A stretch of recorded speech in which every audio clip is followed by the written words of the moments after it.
चलो। Okay, so hello friends. मेरा नाम कुंवर विपुल सिंह है और मैं जो है यूपीएससी सीएपीएफ एग्जामिनेशन 2023 में ऑल इंडिया रैंक 113 जो है वो सिक्योर किया है। और मैंने जो है इस जर्नी को 2019 के बाद से स्टार्ट किया और मुझे इस 3-4 इयर्स में जो है काफ़ी फेलियर्स और काफ़ी चीज़ों को सीखने की, काफ़ी गलतियाँ की। तो उस सारी चीज़ों को मैं यहाँ पर यूपीएससी विद्यालय के प्लेटफॉर्म पे मैं डिस्कस करने आया हूँ और एज आ माई स्ट्रेटजी।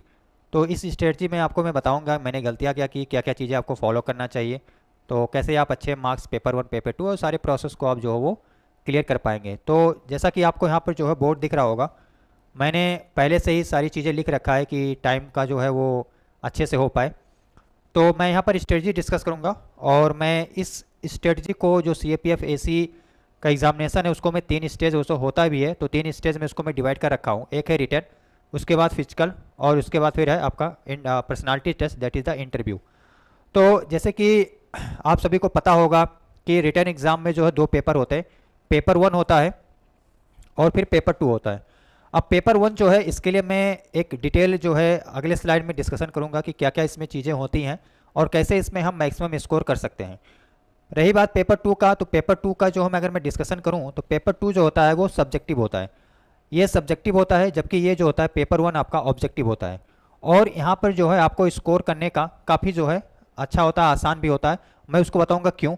और पेपर 2 जो है सब्जेक्टिव है, इसमें आपको क्या होगा कि एसेज लिखना आएगा, आर्गूमेंट आएगा, रिपोर्ट राइटिंग आएगा, कॉम्प्रिहेंशन आएगा और फिर ग्रामर आएगा।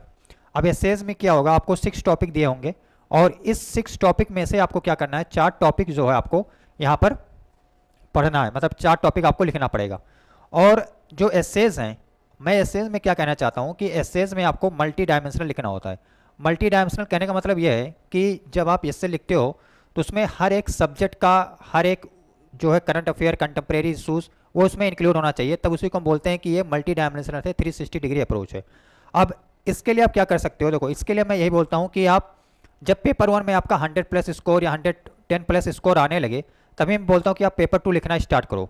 क्योंकि पेपर 2 को आप अलग से तैयारी नहीं कर सकते, पेपर 1 उसमें इंटीग्रेटेड होता है। तो पेपर 1 में जब मैं क्यों बोलता हूँ कि 100+ या 110+ आने लगे, मैं इसलिए बोलता हूँ क्योंकि आपका कंटेंट वहाँ पर तैयार हो जाता है और उसी कंटेंट को आपको फिर यहाँ पर एस्से के फॉर्म में, आर्गूमेंट के फॉर्म में और रिपोर्ट राइटिंग के फॉर्म में क्या करना पड़ता है, यूज़ करना पड़ता है।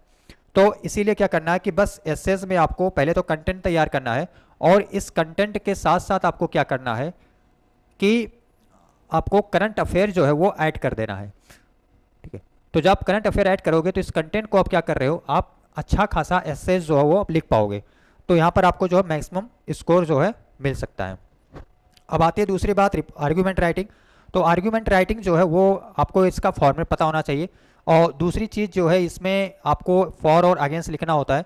तो हर एक टॉपिक का आपके पास अच्छा खासा नॉलेज होना चाहिए और इसीलिए मैं बोलता हूँ कि ये तीनों टॉपिक के लिए, चाहे एस्से हो गया, चाहे आर्गूमेंट हो गया, चाहे रिपोर्ट राइटिंग हो गई, इसके लिए जो है आपको न्यूज़पेपर पढ़ना बहुत ज़रूरी है। न्यूज़पेपर जो है काफ़ी इंपॉर्टेंट रोल प्ले करता है इन तीनों चीज़ में, क्योंकि रिपोर्ट राइटिंग क्या होता है वो काफ़ी ज़्यादा कंटेम्प्रेरी इशूज़ के ऊपर ही आते हैं और आर्गूमेंट भी क्या होता है कभी कभी, और मोस्टली मैं बोलूँगा कि वो जो है वो करंट अफेयर से ही लिंक के होते हैं। एसेज हो सकती हैं वो आपको दिखे ना कि वो करंट अफेयर से, लेकिन आपको कहीं ना कहीं उसका लिंकेज भी आपको करंट अफेयर से ही मिल जाएगा। तो ये आपके लिए जो है क्या है, न्यूज़पेपर बहुत इंपॉर्टेंट है। न्यूज़पेपर से एक फ़ायदा मैं ये भी बोलता हूँ क्योंकि उससे आपको पॉइंट काफ़ी आएंगे और साथ ही साथ आप क्या होगा कि ब्रेन स्टॉर्मिंग बहुत अच्छे से कर लोगे, बहुत अच्छे से चीज़ों को जो है आप लिख पाओगे और आपका एक अच्छा खासा आंसर वहाँ पर होगा। कॉम्प्रिहेंशन है, कॉम्प्रिहेंशन कुछ नहीं होता, आपको एक पैसेज दिया होगा, उस पैसेज को बस 1/3 में आपको लिखना होता है, तो वो ईजी पार्ट होता है। और ग्रामर, ग्रामर मैं बोलूँगा और यहाँ पर मैं अपना एक मिस्टेक भी बताऊँगा कि ग्रामर 25 मार्क्स का आता है और यहाँ पर आप आसानी से 20+ आप स्कोर कर सकते हो अगर आपने अच्छी प्रिपरेशन की। मैंने यहाँ पर मिस कर दिया था तो इसलिए क्या हुआ, मेरा जो है वो स्कोर कम हो गया पेपर 2 में, तो आप इसको मिस नहीं करना है। तो रही बात ये पेपर 2 का ओवरऑल, तो आपको पेपर 2 निगलेक्ट नहीं करना है, आपको इसको भी अच्छे से तैयारी करनी है।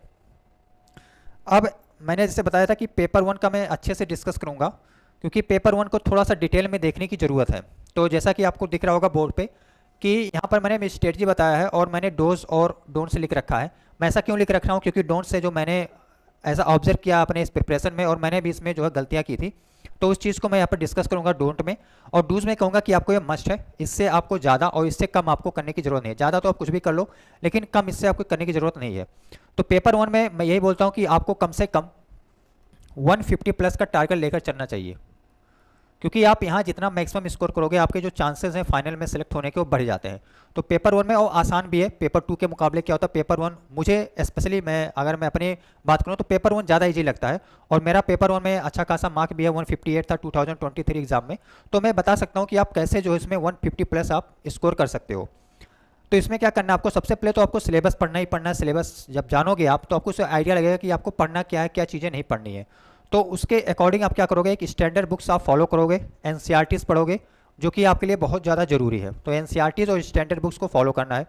अब स्टैंडर्ड बुक्स में कौन कौन से बुक्स होते हैं, कौन कौन से चैप्टर उसमें पढ़ने, कौन कौन से चैप्टर्स नहीं इंपॉर्टेंट है, मैं क्या करूँगा उसको यूपीएससी विद्यालय के जो टेलीग्राम चैनल है आप उस पर ज्वाइन हो जाइएगा, और उस पर जो है मैं वो स्टैंडर्ड बुक्स का एक लिस्ट, और मैं अपने खुद के नोट्स जो मैं बना रखा था कि कैसे नोट्स बनाए जाते हैं उसका मैं भी एक ग्लिम्स जो है वहाँ पर शेयर कर दूंगा, जिससे कि आपको एक आइडिया मिल जाएगा। तो स्टैंडर्ड बुक्स आपको फॉलो करने हैं, हर एक टॉपिक्स के, हर एक सब्जेक्ट के जो भी आपको यहाँ पर स्टैंडर्ड्स होते हैं। उसके बाद आपको क्या करना है, पीवाईक्यू फॉलो करना है। पीवाईक्यू क्यों फॉलो करना है, पीवाईक्यू से ये पता चलता है कि यूपीएससी जो किस तरह के क्वेश्चंस पूछती हैं, और क्वेश्चन के साथ साथ जब हम क्वेश्चन सॉल्व करते हैं तो हमें ये पता चलता है कि यूपीएससी जो है वो किस स्टेटमेंट में या किस क्वेश्चन में किस तरीके से हमें फंसाना चाह रही है। और तीसरी चीज़ हमें जो है पीवाईक्यू से ये पता चलता है कि जो है हम एलिमिनेशन टेक्निक्स को भी सीख पाते हैं। तो ये सारी चीज़ें जो हम पीवाईक्यू से ही सीख पाते हैं। और पीवाईक्यू का एक सबसे इंपॉर्टेंट ये भी होता है कि हमें ये पता चल जाता है कि हम जो मटेरियल पढ़ रहे हैं क्या वो यूपीएससी के अलाइंड है, क्या ये यूपीएससी को फॉलो कर रही है।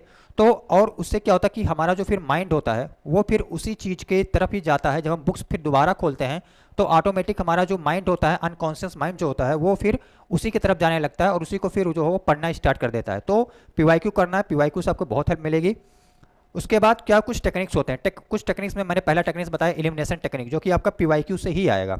दूसरा टेक्निक्स होता है क्या कि कभी कभी क्या होता है यूपीएससी दो चैप्टर को लिंक करके एक क्वेश्चन बनाती है, तो आप वहाँ पर पकड़ में आ जाएगा कि जब आप क्वेश्चन को प्रैक्टिस किए रहते हो तो आपको एक आइडिया मिल जाता है ओवरऑल कि हाँ यूपीएससी जो है इस चैप्टर का उठाकर इस चैप्टर को मिक्स कर रही है, तो ये स्टेटमेंट नहीं हो सकता है। ये कोई ऐसा गेस नहीं है कि आप तुक्का मार रहे हो, तुक्का वाली चीज़ नहीं है, इसे इंटेलिजेंट गेस बोलते हैं। तो उसको हम इसी तरीके से सीख सकते हैं जब हम पीवाईक्यू सॉल्व करेंगे। और list but not the last, that is the practice. मतलब ये प्रैक्टिस आपको बहुत करना है, चाहे वो पेपर वन का हो गया, पेपर टू का हो गया, क्योंकि practice he makes the man perfect. तो आपको प्रैक्टिस भी यहाँ पर करना है, और आपको जितना प्रैक्टिस आप कर पाओ वो भी यहाँ पर कम है। अब ये तो हो गया डूज, ये आपको करने ही करने हैं। इसके अलावा आप जो भी कर पाओ एक्स्ट्रा आप करो, लेकिन मैं तो ये कहूँगा कि आप इतने पे रहो, इसी को बार बार आप करोगे तो आप डेफिनेटली आप 150 प्लस आप चले जाओगे। अब कुछ चीज़ें जो मैं बोलता हूँ मत करो, मैं ऐसा क्यों बोलता हूँ, क्योंकि अब इस सोशल मीडिया प्लेटफॉर्म में बहुत सारे जो है चैनल्स, जो आपको बहुत सारे मटेरियल्स मिलेंगे, और उस मटेरियल्स के पीछे आपको बनी भागना। आप जो स्टैंडर्ड बुक्स फॉलो कर रहे हो, जो आप ये डूज देख रहे हो, अगर इसी डूज पे आप स्टिक रहते हो, इसी को मैक्सिमम रिवाइज करते हो, मैक्सिमम पढ़ते हो, तो आपको अननेसेसरली इस चीज़ के ऊपर नहीं जाना है, मटेरियल के ऊपर आपको ज़्यादा नहीं भागना है। पहली चीज़ तो मैं कहूँगा, मैं इसके ऊपर बहुत ज़्यादा एम्फेसिस इसलिए देता हूँ क्योंकि हमारी ह्यूमन टेंडेंसी होती है, लगता है कि हम ये पढ़ लेंगे तो दो क्वेश्चन ज़्यादा सही हो जाएंगे। नहीं, ऐसा कुछ नहीं होता है। तो हमें क्या करना है, बस इसी स्टैंडर्ड को पढ़ना, क्योंकि हमारे 250 में 150 अराउंड जो है 60% मार्क्स होता है 250 का। तो यहाँ पर हम क्या कर सकते हैं, जो है आप यहाँ पे ये चीज़ें फॉलो कर सकते हो, मटेरियल के पीछे नहीं भागना है, पहली चीज़। दूसरी चीज़, आपको एनसीईआरटी नहीं मिस करनी है, क्योंकि यूपीएससी, और स्पेशली मैं जनरल साइंस के बता रहा हूँ, 9th और 10th आपको वर्ल्ड टू वर्ल्ड पढ़ना है। If you want to get 150 plus marks, आपको एनसीईआरटी, स्पेशली अगर मैं बोलूँ तो ज्योग्राफी का और हिस्ट्री का और साइंस का, और इन तीनों में अगर मैं बोलूँ सबसे इंपॉर्टेंट तो जनरल साइंस आपको मिस नहीं करना है, क्लास 9th और 10th की एनसीईआरटी। फिर मैथ्स को निगलेक्ट नहीं करना है, ये मैंने निगलेक्ट किया था अपने जब पहला टर्म दिया था 2021 का, तब मैंने जो है मैथ्स को निगलेक्ट किया था। तो आप उसको निगलेक्ट नहीं करेंगे, आपको ये स्कोर कर सकता है, कम से कम 15-20 मार्क्स आपका बढ़ा सकता है।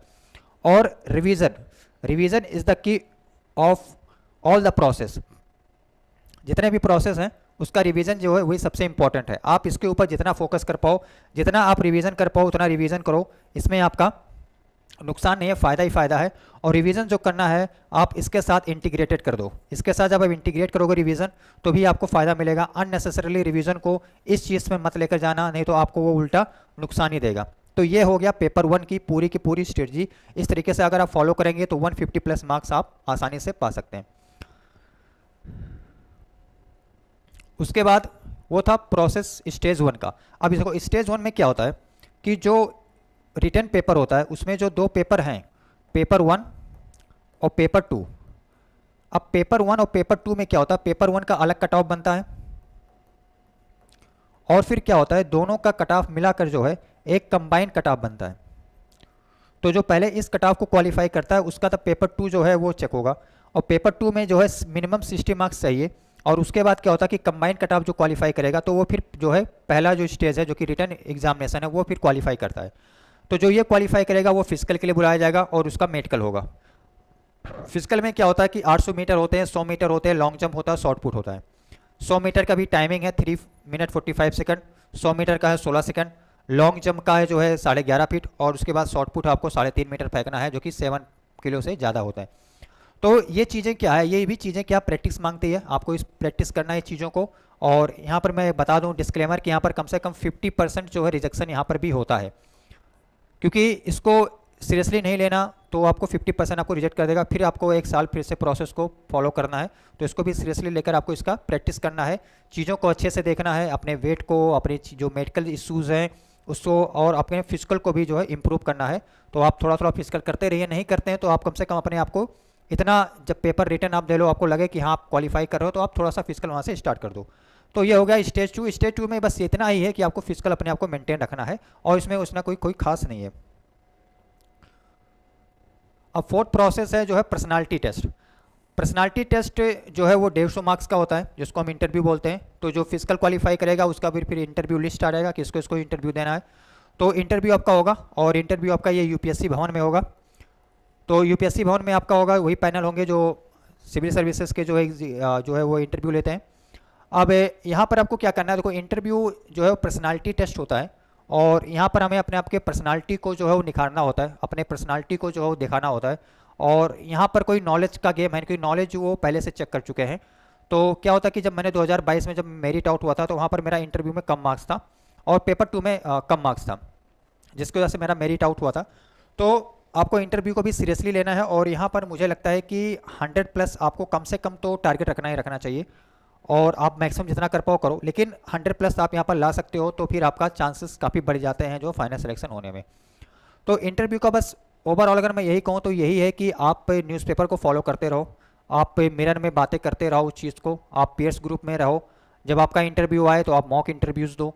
मॉक इंटरव्यूज़ में मैं ज़्यादा नहीं कहूँगा, आप 2-3 अगर आप ऑफलाइन दे पाते हो, 2 to 3 मॉक्स ऑफलाइन, तो ये इनफ होते हैं। इससे ज़्यादा आपको इधर उधर नहीं है, आपको बस प्रैक्टिस अपनी पर्सनालिटी को, अपने पीयर्स ग्रुप्स को, मिरर के सामने, इस सब चीज़ों के जो है आप प्रैक्टिस करेंगे तो इंटरव्यू कोई इतनी बड़ी वो नहीं है, और इंटरव्यू आप आसानी से आप 100+ मार्क्स इसमें स्कोर कर सकते हैं। तो ओवरऑल जो है मेरी यही स्ट्रेटजी थी, और इस स्ट्रेटजी के ज़रिए जो मैंने जो है ऑल इंडिया रैंक 118 सिक्योर किया था। और बस यही है कि आपको अननेसेसरीली ज़्यादा जो है वो मटेरियल के पीछे नहीं भागना है, अपने प्रोसेस पे, अपने चीज़ों पे, फेलियर को लर्निंग करते हुए, उससे सीखते हुए आप पढ़ते रहो, और डेफिनेटली आप लोग एक बार सक्सेस होगे। Thank you very much.